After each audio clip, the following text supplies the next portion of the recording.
anticipated. And like we said in the pre-show, single elim is tough. Very tough. You can get knocked out right away. But the beauty of this, the Shadowverse Open, is that you can come back next week, constantly earning points, constantly have a chance to earn prizes. And that's what I love about this tournament. All right, so we're going to be jumping into the game here. Ooh, look We've at that. got Bandori and Omega. There it is. Swordcraft versus Dragoncraft. So, shouldn't be surprised about the Dragoncraft, but this is what we were talking about. Swordcraft in the West seems incredibly popular. Ooh, got a mulligan both of those.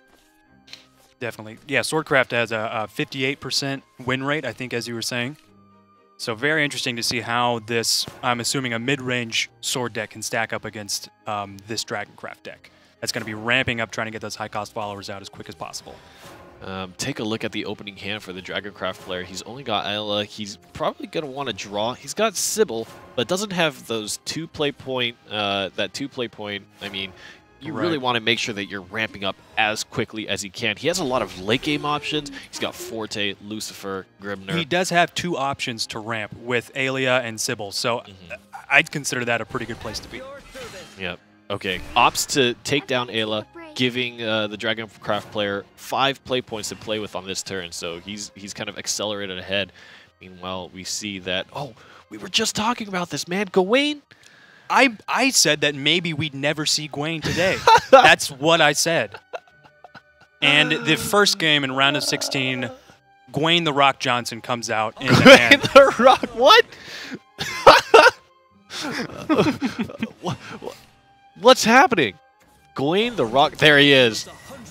He's got the Evo point. He's going to subtract 1 point from Amelia and Albert in his hand.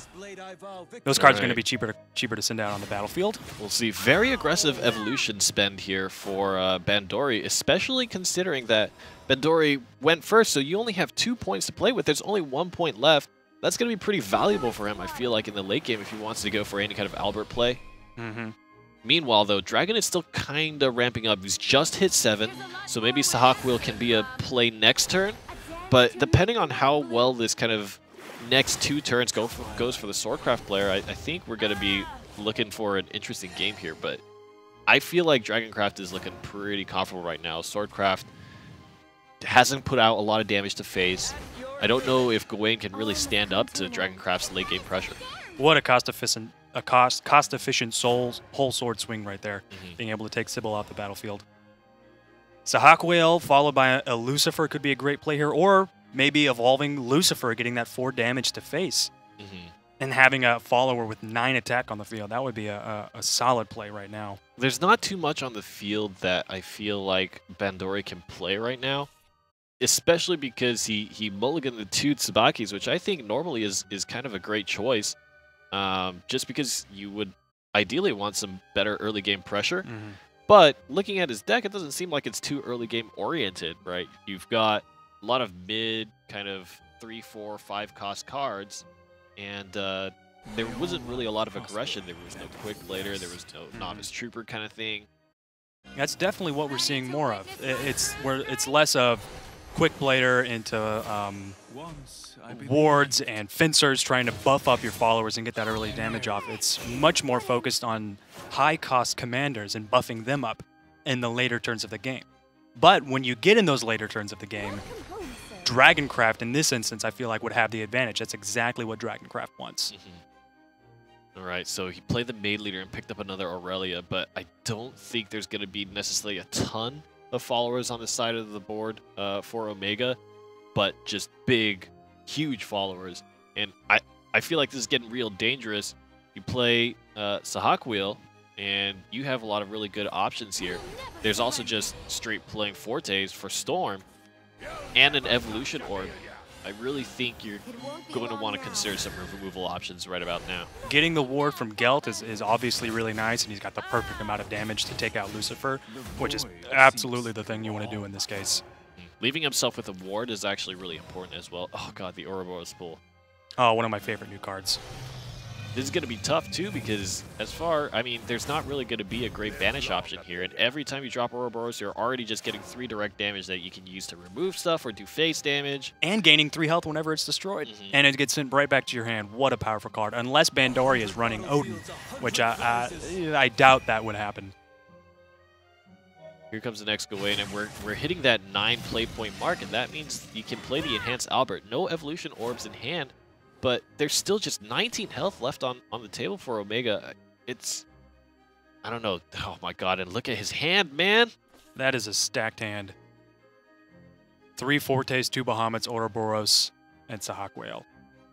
Oh because he's got 2 Bahamut's in hand, I wouldn't shirk away at the thought of if he played the card right now, just to put that massive pressure on the board with having such a strong follower.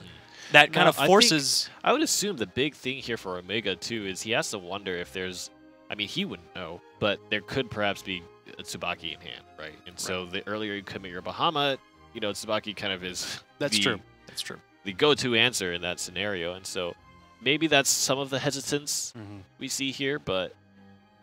And also because of how much health Omega has, it prevents Bandori from playing Levin next turn and going for face damage, because he knows that's going to be 13 damage plus 3 from the Ouroboros that he knows is in his hand, and that's game ending right there.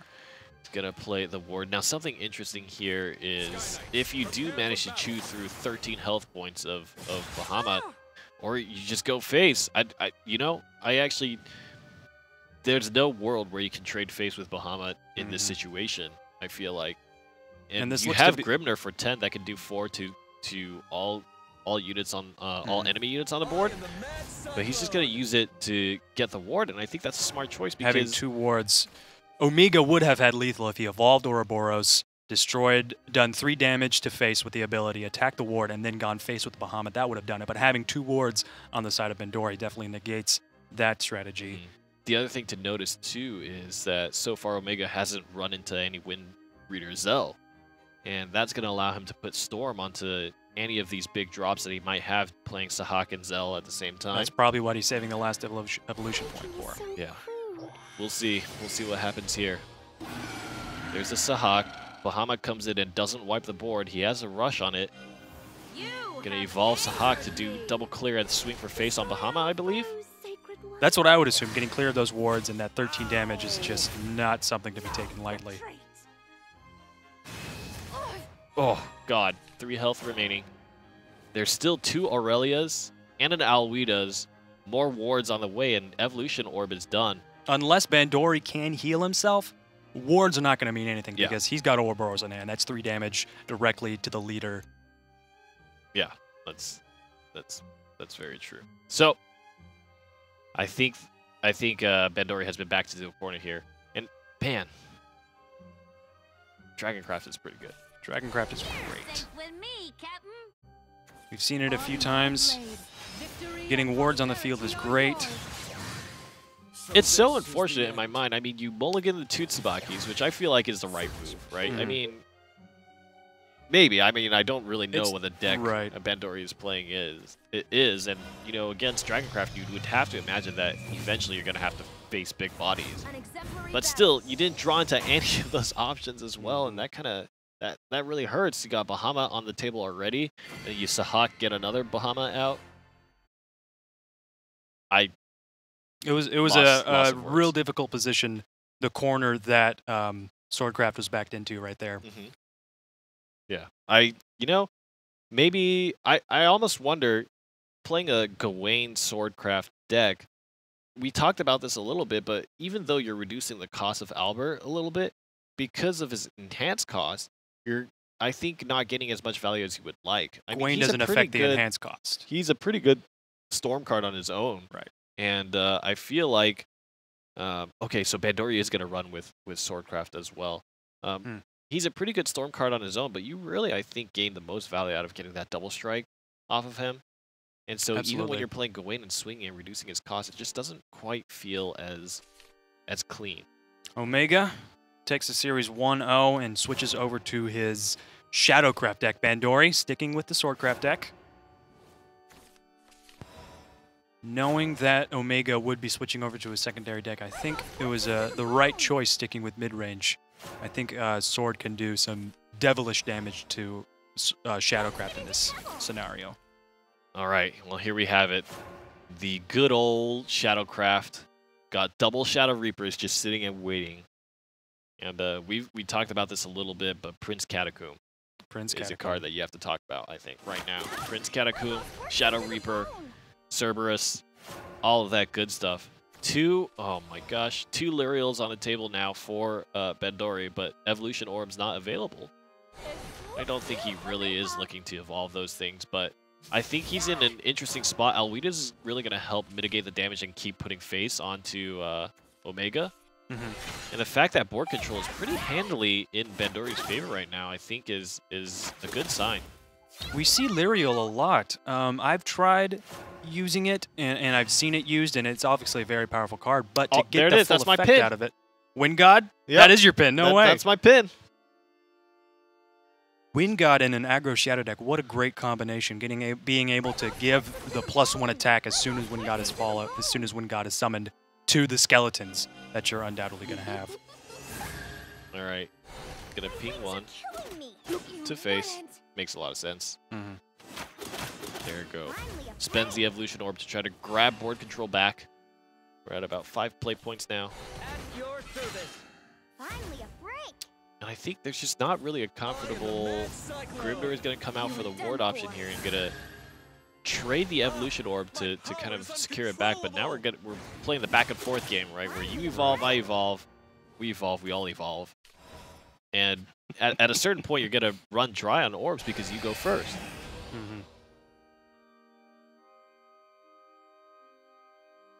What's the plan here? Skeleton Fighter gains 1/1 for a Shadow point. Lesser Mummy would not gain Storm because you don't have 4 Shadows. So the ward is still going to be up there. He might trade. I mean, if he trades and it dies, then he gets the... he does get the Shadow. He does have the Shadow point, that's correct. But he did have to spend that Evolve, so again. And that's +1/1 to the Shadow Reaper.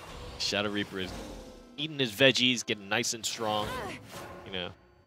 Great choice of play right there, putting even more momentum and chipping away more health from Bandori. Alweda's Command, such a great card for Swordcraft. Getting a ward and a follower with Storm on your side of the field cannot be understated. I feel like not really a comfortable way to trade here. You've got 3 damage on that Viking, but if you try to trade with the Mummy, you lose your Viking. And okay, he will end up trading the Evolve Orb with a Pirate to give it Rush and perhaps take down the Mummy, but you're still increasing that Shadow Reaper's damage by 1, and so he's at least going to swing for 3 for the face, and he has a handful of options to extend that. Orthrus does get drawn there. Oh boy, that ain't so random. There's just one other. I wonder who that will go to. There it is. Got a 5/3 Shadow Reaper. There's the last Evolve point coming down for both players, spinning it on Orthrus. Gonna make the Shadow Reapers even more powerful. Oh my gosh. 6 damage. Yeah, wow. And all the Evolution Orbs of this game are out now. Bandori's gonna have to play the board clear game. There it is. Tsubaki. Excellent play. That Shadow Reaper is getting buffed. And remember, there's Wind God in hand, so there could be some surprise face damage here coming in just a bit. But board control is pretty handily in the favor of Bandori. Absolutely, and Skull Beast, not the card that Omega was hoping for at this stage in the game. He needs to clear the board. Albert comes down with Storm, and you're going to be in a bad spot if that happens. Oh, God. Oh, God. I don't think... Well, he kind of drew himself out of options. There it is. Oh! Angel of the Word. 1 point of damage. That brings the series to 1-1. Angel of the versus Word Omega. For the killing blow. Oh, my God. I guess it was the fastest way of doing it, because if you play Albert, then he gets the stupid that thing, and then... Yeah, you've got to click on the follower, drag the mouse. It's so much work. I mean, Sky Knight's something, you know, whatever he says. You know, every time I see him come down, I get really mad. You just get like steaming, and then your hearing just blocks out whatever he says. Yeah. That's so the Swordcraft does take a win, actually, so they're going to be 1-1 now. So they have to go to one final match. The Shadowcraft deck has to be played again. We saw no Prince Catacomb.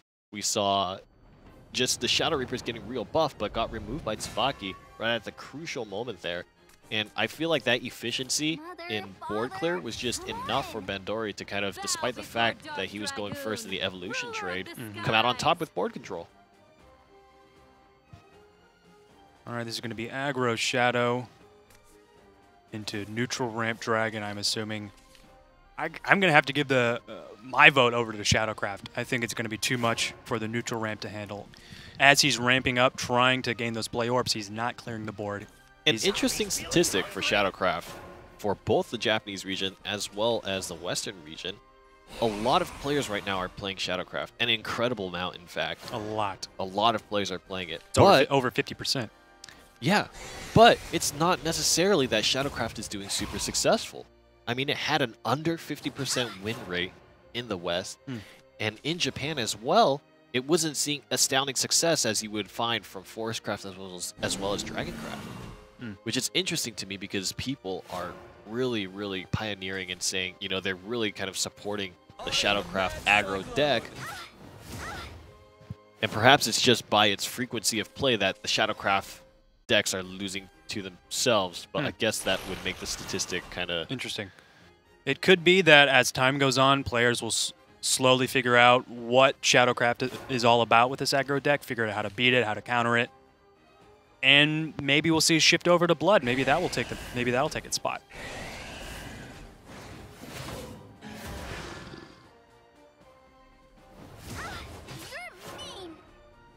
All right. Well, in terms of a draw, it's looking fairly similar right now, and Dragoncraft has a ton of stuff on the table. Still, he's not going to be able to clear those two Mushushus. And an evolve, I mean, I'm assuming. We'll see what he does with his hand. And the evolve point coming out next turn for Bandori is going to be nasty if those Mushushus get +2/+2 each. It's going to be a bit of a handful.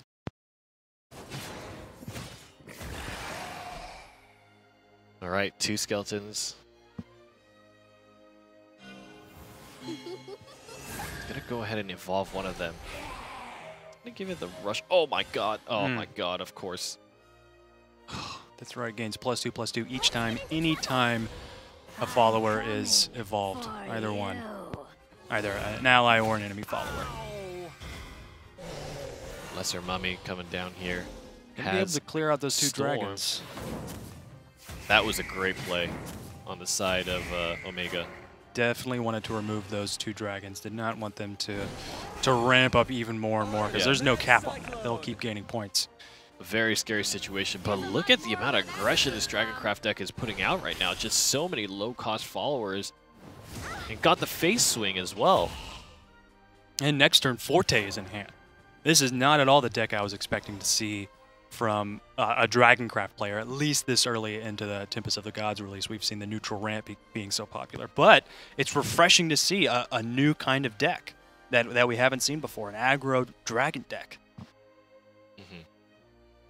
Cerberus is in hand for Omega, going to be able to get Coco and Minnie in hand. But still, they've got Grimnir to deal with, one ward. It's going to be difficult to really make any use. Bone Chimera evolving is going to trade wonderfully into that Grimnir. Yeah, so he's going to be able to take down the ward, treat out, and 5 damage on the table can be evolved to 7 plus a Forte on the Storm. Oh! Oh, God. That's Storm. nasty. Storm is pretty good. Storm is great, and that's going to be the series. 2-1 going over to the favor of Bandori. Yeah.